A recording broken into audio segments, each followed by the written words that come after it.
विदर्भ मराठवाड्यासह राज्यात उन्हाचा तडाखा दिवसेंदिवस वाढतोय. अशात गरमपासून वाचण्यासाठी घरोघरी कूलर लावण्यात येत आहेत.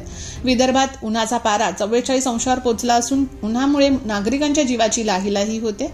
अशात उन्हापासून दिलासा म्हणून विदर्भात कूलरचा मोठ्या प्रमाणात वापर होतोय.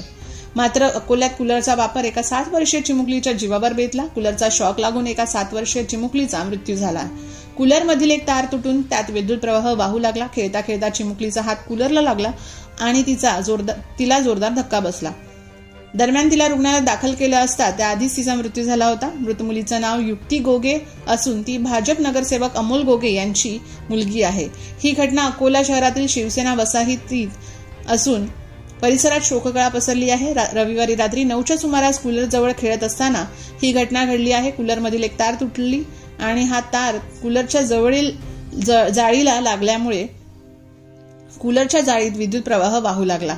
खेळता खेळता या चिमुकलीचा हात कूलरला लागला आणि तिला जोरदार धक्का बसला. घरच्यांना ही बाब लक्षात येताच त्यांनी युक्तीला दवाखान्यात दाखल केलं.